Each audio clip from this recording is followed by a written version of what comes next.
আসসালামু আলাইকুম। আজকে কথা বলবো ঢাকা ইউনিভার্সিটি অ্যাডমিশন টেস্টের বি ইউনিটের বাংলা গাইডলাইন নিয়ে। অর্থাৎ ঢাকা ইউনিভার্সিটি অ্যাডমিশন টেস্টের প্রিপারেশন শুরু করার আগে একজন স্টুডেন্টের বাংলা সম্পর্কে যা যা জানার প্রয়োজন সব কিছু নিয়ে আজকে আলোচনা করার চেষ্টা করব। তো প্রথমে জেনে নিই আজকের আলোচনায় যা যা থাকছে বা আজকে আমরা কী কী টপিক নিয়ে আলোচনা করব সেটা আগে জেনে নিই। প্রথমেই বাংলা মান বন্টন ও বাংলা পাস মার্ক নিয়ে আমরা ভালো মতো জানার চেষ্টা করব। বাংলা কোন কোন জায়গা থেকে প্রশ্ন করা হয় সেই বিষয়ে আইডিয়া দেওয়ার চেষ্টা করব এবং কি কি বই পড়তে হবে সেটা আজকে জানবো। কোন কোন টপিক পড়তে হবে সেটা বিগত বছরের প্রশ্ন বিশ্লেষণ করে আমরা বোঝানোর চেষ্টা করব যে আসলে কোন কোন টপিক আমাদের পড়া উচিত এবং লাস্টলি কিভাবে আমাদের পড়তে হবে বাংলা সেটা নিয়ে আলোচনা করার চেষ্টা করব। তো প্রথমে আসি বাংলা মান বন্টন এবং পাস মার্ক নিয়ে।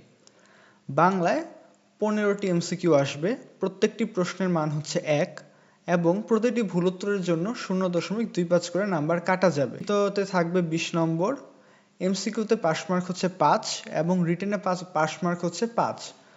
তো বাংলায় মোট নম্বর থাকবে 35, এমসিকিউতে থাকবে 15 নম্বর, রিটেনে থাকবে 20 নম্বর। এমসিকিউতে 15 নম্বরে 15টা এমসিকিউ থাকবে, প্রত্যেকটি প্রশ্নের মান থাকবে 1, প্রত্যেকটি ভুল উত্তরের জন্য 0.25 নাম্বার করে কাটা যাবে। রিটেনে থাকবে 20 নম্বর, এই হচ্ছে টোটাল 35 নাম্বার। পাস করার জন্য এমসিকিউতে ন্যূনতম 5 মার্ক পেতে হবে এবং রিটেনে পাস করার জন্য ন্যূনতম 5 মার্ক পেতে হবে। এ হচ্ছে বাংলা মানবন্টন এবং পাস মার্ক সম্পর্কে আলোচনা। এরপর যদি চাই যে বাংলা প্রশ্ন আসলে কিভাবে হয়ে থাকে বা কোথা থেকে হয়ে থাকে। বাংলা প্রশ্ন 3টা অংশ থেকে হয়ে থাকে। প্রথমত বাংলার প্রথম পত্র অর্থাৎ সাহিত্য পাঠ এবং সহপাঠ, যে গদ্য পদ্য নাটক উপন্যাস রয়েছে সেখান থেকে কিছু প্রশ্ন থাকবে। বাংলা ব্যাকরণ থেকে কিছু প্রশ্ন থাকবে এবং বাংলা বিরোচন অংশ অর্থাৎ মুখস্থ যে পার্টগুলো আছে, পারিভাষিক শব্দ, সমার্থক শব্দ, বিপরীত শব্দ, সেই পার্টগুলো থেকে কিছু প্রশ্ন থাকবে। তো বাংলা প্রথম পত্রে থেকে কিছু প্রশ্ন থাকবে, বাংলা ব্যাকরণ থেকে কিছু প্রশ্ন থাকবে, বাংলা বিরোচন অংশ থেকে কিছু প্রশ্ন থাকবে। তো এখানে আমাদের প্রশ্ন প্যাটার্ন সম্পর্কে একটু বুঝতে হবে। 2 বছর আগে অর্থাৎ যখন বি এবং ডি ইউনিট দুইটা আলাদা ছিল, তখন বি ইউনিটে বাংলা প্রথম পত্রের উপর ফোকাসটা বেশি দেওয়া হতো। কিন্তু আমরা জানি 2 বছর যাবৎ বাংলা ব্যাকরণের উপর অধিক গুরুত্ব দেওয়া হচ্ছে, কারণ বি ইউনিট এবং ডি ইউনিট একসাথে হয়ে গেছে। তাহলে ব্যাপারটা কি দাঁড়ালো, 2 বছর আগে যখন বি এবং ডি ইউনিট আলাদা ছিল তখন বাংলা প্রথম পত্র থেকে বেশি প্রশ্ন করা হতো। কিন্তু বিগত 2 বছর যাবৎ বি ইউনিট এবং ডি ইউনিট একসাথে করা হয়েছে, অর্থাৎ ডি ইউনিটকে বি ইউনিটের মধ্যে আনা হয়েছে। এখন বি ইউনিটের মধ্যেই ডি ইউনিটের পরীক্ষাটা নেওয়া হয়। তো এখন যে জিনিসটা দেখা যাচ্ছে, 2 বছর যাবৎ বাংলা ব্যাকরণের উপর গুরুত্বটা একটু বৃদ্ধি পেয়েছে। এখনো যে বাংলা প্রথম পত্র থেকে প্রশ্ন হয় না তা না, এখনো বাংলার প্রথম পত্র থেকে ভালো রকম প্রশ্ন হয়, কিন্তু আগে বাংলা প্রথম পত্র থেকে যেরকম ডিরেক্ট প্রশ্ন করা হতো সেরকম ডিরেক্ট প্রশ্ন একটু কম করা হয়। ডিরেক্ট প্রশ্ন বলতে কি বোঝাচ্ছি আমি, সেটা হচ্ছে আগে যেরকম প্রশ্ন আসতো, ধরো সরাসরি প্রশ্ন বলতে অপরিচিত গল্পে অনুপমকে কিসের সাথে তুলনা করা হয়েছে, উত্তর হবে কি মাকাল ফল। অপশনে মাকাল ফল থাকলে সেটা মাকাল ফল অ্যান্সার হবে। এটা হচ্ছে সরাসরি প্রশ্ন, এটা বাংলা প্রথম পত্র বোর্ড বই থেকেই সরাসরি তুলে দেওয়া হয়েছে। কিন্তু এখন যে টাইপের প্রশ্ন করা হচ্ছে সেটা হচ্ছে বাংলা প্রথম পত্রটাকেই ব্যাকরণের মতো করে প্রশ্ন করা হচ্ছে। যেমন যদি একটা উদাহরণ দেই, এরকম ধরনের প্রশ্ন আসতে দেখা যাচ্ছে যে রেইনকোট গল্পে জাদ্রেল শব্দটি কোন ভাষা থেকে এসেছে। এটা কিন্তু বাংলার প্রথম পত্র বই পড়লে কিন্তু শুধুমাত্র পারা সম্ভব না, এটার জন্য আমাদের ব্যাকরণের নলেজটা লাগবে, যে কোন শব্দ কোন ভাষা থেকে এসেছে এই বিষয়গুলো আমাদের জানতে হবে এই প্রশ্নটা উত্তর করার জন্য। তো ঠিক এই বিষয়টা আমরা লক্ষ্য করছি যে বাংলা প্রথম পত্র থেকেও এখন ব্যাকরণ স্টাইলের প্রশ্ন হয়, অর্থাৎ বাংলা প্রথম পত্রটাকেও এখন আমাদের ব্যাকরণের মতো করে পড়তে হবে। বাংলা প্রথম পত্রের মতো তো আমরা গদ্য পদ্য নাটক উপন্যাস বুঝে বুঝে ভালো মতো শেষ করবই, এর পাশাপাশি যে গদ্য পদ্য আছে এর মাঝে যে সন্ধিজাত শব্দগুলো আছে সেগুলো সন্ধি জানতে হবে, সমাস নিষ্পন্ন যে পদগুলো আছে সেগুলোর সমাস ভালো মতো জানতে হবে, ব্যাসবাক্য ভালো মতো জানতে হবে, প্রত্যেকটা বাংলা বানানগুলো ভালো মতো জানতে হবে, কোন শব্দ কোন ভাষা থেকে এসেছে সেই বিষয়গুলো জানতে হবে। অর্থাৎ বাংলা প্রথম পত্রের মতো পড়ার পাশাপাশি আমাদের ব্যাকরণের দিকগুলো মাথায় রেখে বাংলা প্রথম পত্রের গদ্য পদ্য নাটক উপন্যাস সেখান থেকে পড়তে হবে, যদি আমরা পরীক্ষায় ভালো কোনো রেজাল্ট করতে চাই।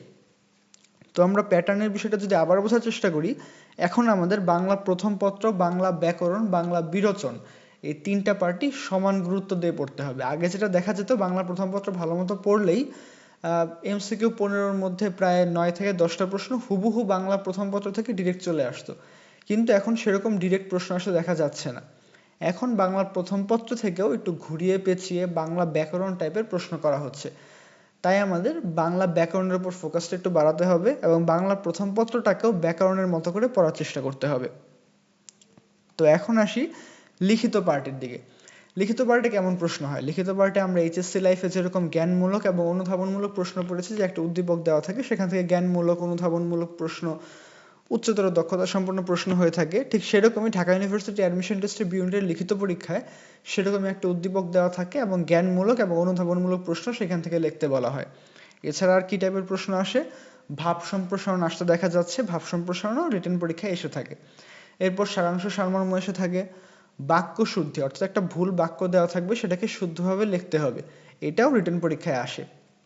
তারপর হচ্ছে অনুবাদ, অর্থাৎ একটা ইংলিশ প্যাসেজ দেওয়া থাকবে সেটাকে বাংলায় অনুবাদ করতে হবে। তো লিখিততে সাধারণত এই টপিকগুলো থেকেই প্রশ্ন হয়ে থাকে। তো আশা করি প্রশ্নের কাঠামো বা প্রশ্নটা কিরকম হয়ে থাকে সেই বিষয় সম্পর্কে তোমরা খুব ভালো মতো অবগত হয়েছে বা বুঝতে পেরেছো যে কোন কোন জায়গা থেকে ভালো মতো প্রশ্ন করা হয় এবং কোন কোন বিষয়গুলো আমাদের পড়তে হবে।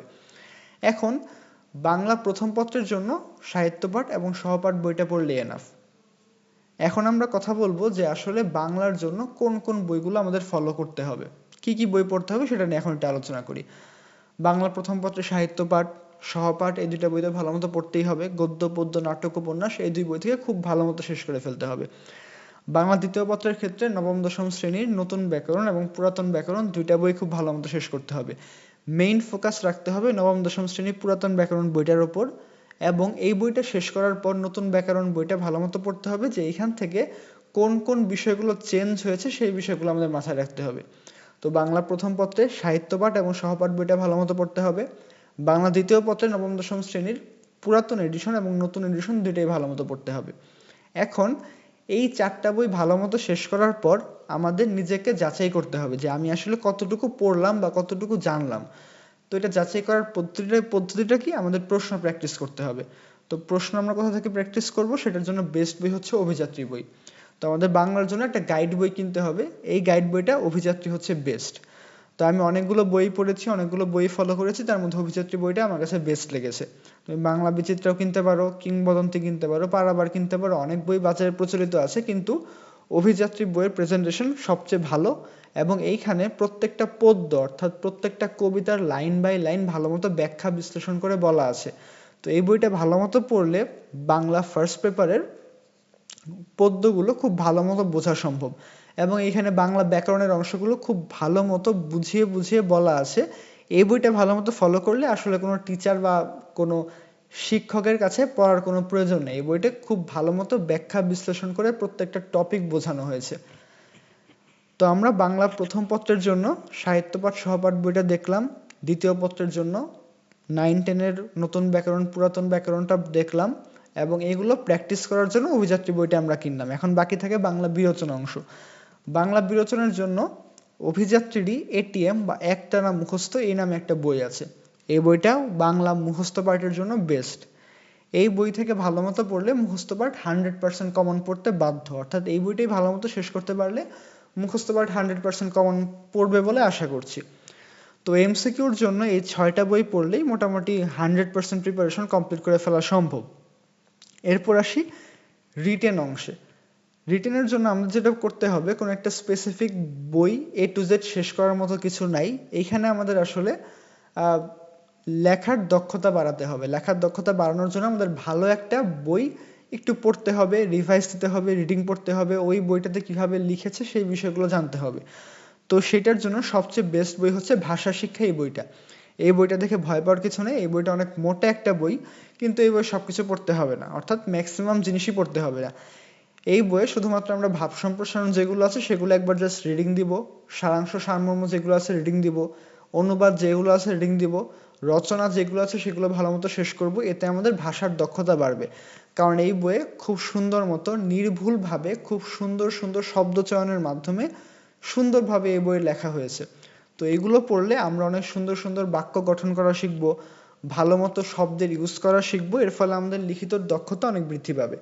তো তো আশা করছি রিটেনের জন্য এই বইটা পড়লে আমাদের জন্য অনেক বেশি হেল্পফুল হবে। তো এই কয়েকটা বই পড়লেই বাংলা প্রিপারেশন 100% কমপ্লিট করা সম্ভব। এরপরে আসি বাংলা ব্যাকরণের কোন কোন টপিক আমাদের পড়তে হবে। বাংলা ফার্স্ট পেপার তো আমরা শুধুমাত্র গদ্য পদ্য নাটক উপন্যাসই ভালো মতো পড়বো। এখন ব্যাকরণ এবং মুখস্থ টপিকের তো অনেকগুলো টপিক আছে। ব্যাকরণ পার্টেও বহুত টপিক, বাংলা ব্যাকরণের টপিকের কোনো শেষ নেই, মুখস্থ পার্টেও টপিকের কোনো শেষ নেই। তো এখন আমরা চেষ্টা করব যে আসলে কোন কোন টপিকগুলো আমাদের পড়তে হবে, কোন কোন টপিকগুলো থেকে বেশি প্রশ্ন আসে। তো সেই বিষয়গুলো এখন জানবো আমরা। প্রথমে আসে বাংলা বানান। বাংলা বানান থেকে প্রত্যেকটা বছরই প্রশ্ন হয়। কোনো বছরই বাংলা বানান থেকে প্রশ্ন হয় নাই এরকম কোশ্চেন পেপার খুঁজে পাওয়া খুব কঠিন, অর্থাৎ বাংলা বানান থেকে প্রতি বছরই প্রশ্ন হয়ে থাকে। এরপর যদি আসি শব্দ ও শব্দের শ্রেণী বিভাগ, এর মধ্যে সবচেয়ে গুরুত্বপূর্ণ হচ্ছে কোন শব্দ কোন ভাষা থেকে এসেছে এবং আভিধানিক ক্রম, এই জিনিসটা খুব বেশি গুরুত্বপূর্ণ। এরপর যদি আসি ধ্বনি ও বর্ণ, ধ্বনি ও বর্ণ থেকে আমাদের জানতে হবে ঘোষ অঘোষ ধ্বনি কোনগুলো, অল্প প্রাণ মহাপ্রাণ কোনগুলো, তালব্য ধ্বনি কোনগুলো, উষ্ঠধ্বনি কোনগুলো, মূর্ধধ্বনি কোনগুলো, বা যৌগিক স্বরধ্বনি কোনগুলো, যৌগিক স্বরবর্ণ কয়টি, ফলা, কার, এইসব বিষয় নিয়ে আমাদের আইডিয়া থাকতে হবে। স্পর্শধ্বনি, পার্শ্বিক ধ্বনি, তারণজাত ধ্বনি, এই বিষয়গুলো সম্পর্কে খুব ভালো মতো ধারণা থাকতে হবে আমাদের। এরপর যদি বলি পদ প্রকরণ, পদ প্রকরণের মধ্যে বিশেষ্য, বিশেষণ, সর্বনাম, ক্রিয়াপদ, অব্যয়, এই বিষয়গুলো সম্পর্কে ভালো আইডিয়া থাকতে হবে।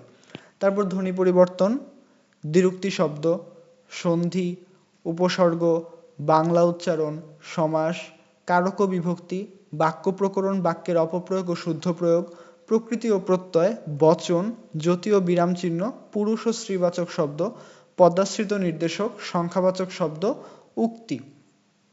এই টপিকগুলো যদি ভালো মতো শেষ করা যায় আশা করি ব্যাকরণে এর বাইরে কোনো প্রশ্ন আসবে না। এইখানে যে আমি লিস্টটা দিয়েছি এখানে আমি গুরুত্ব অনুযায়ী শুরু থেকে শেষ পর্যন্ত লিখেছি, অর্থাৎ বাংলা বানান, শব্দ শব্দের শ্রেণী বিভাগ, ধ্বনি ও বর্ণ, পদ প্রকরণ, এরকম গুরুত্ব অনুযায়ী যেই টপিকটা সবার উপরে সেই টপিকটা সবচেয়ে বেশি গুরুত্বপূর্ণ। তো গুরুত্ব অনুযায়ী শুরু থেকে শেষ পর্যন্ত সাজানো হয়েছে। তো তোমরা চাইলে শুরু থেকে শেষ পর্যন্ত সিরিয়ালি পড়তে পারো। এইখানে উপরে যে টপিকগুলো আছে সেগুলো সবচেয়ে গুরুত্বপূর্ণ, নিচের টপিকগুলো একটু কম গুরুত্বপূর্ণ। তো এই টপিকগুলো পড়লেই আশা করি ব্যাকরণ পার্টের প্রত্যেকটা প্রশ্ন কমন পাওয়া সম্ভব। এরপরে আসি বিরোচন অংশে কোন কোন টপিকগুলো পড়তে হবে, অর্থাৎ মুখস্থ টপিকে। প্রথমে আসি পারিভাষিক শব্দ। পারিভাষিক শব্দ থেকেও প্রতি বছরই প্রশ্ন করা হয়। এক কথায় প্রকাশ, সমার্থক শব্দ, প্রবাদ, বাগধারা, অনুবাদ, বিপরীত শব্দ এবং শব্দার্থ। শব্দার্থ বাংলা প্রথম পত্র থেকেই বেশি হয়ে থাকে, তবে মাঝে মাঝে আমরা দেখি যে শব্দার্থ বাংলা প্রথম পত্র বইয়ের বাইরেও অনেক সময় অনেক র্যান্ডম একটা ওয়ার্ড দিয়ে সেটার অর্থ জানতে চাওয়া হয়। তো আমাদের বিভিন্ন শব্দের ওয়ার্ড সম্পর্কেও ভালো মতো আইডিয়া থাকতে হবে, ওয়ার্ড মিনিংটা ভালো মতো জানতে হবে। তো আশা করি বিরোচন অংশের এই টপিকগুলো পড়লে এর বাইরে আর কোনো টপিক পড়তে হবে না, বিরোচন অংশে এই কয়েকটা টপিক পড়লেই এনাফ। তো আজকে এই পর্যন্তই। আশা করি তোমরা বাংলা সম্পর্কে যা যা জানা প্রয়োজন শুরু থেকে শেষ পর্যন্ত সবকিছু সম্পর্কে আইডিয়া পেয়েছো। এই ভিডিওতে আমরা বাংলার মান বন্টন এবং পাস মার্ক, বাংলার কোন কোন জায়গা থেকে প্রশ্ন হয়, প্রশ্নের কাঠামোটা কিরকম, রিটেনে কোন কোন টপিক আসে, আমরা কিভাবে কোন কোন পার্টগুলোকে ভালো মতো শেষ করতে পারি, কোন কোন বই পড়তে পারি, কোন কোন বই আমাদের জন্য বেস্ট হবে, এবং কোন কোন টপিক থেকে সবচেয়ে বেশি প্রশ্ন হয়ে থাকে এবং সেই টপিকগুলো আমরা কিভাবে শেষ করব, কোন বই থেকে কিভাবে পড়বো, সবকিছু নিয়ে আজকে আলোচনা করার চেষ্টা করেছি। আশা করি আজকের ভিডিওটা মনোযোগ দিয়ে দেখে থাকলে বাংলা কিভাবে পড়া উচিত এবং বাংলার ওভারঅল একটা গাইডলাইন তোমরা আজকের ভিডিওর মাধ্যমে পেয়েছো। তো আজকে এই পর্যন্তই। যদি কোনো প্রশ্ন থেকে থাকে তাহলে কমেন্ট বক্সে জানাতে পারো। আসসালামু আলাইকুম।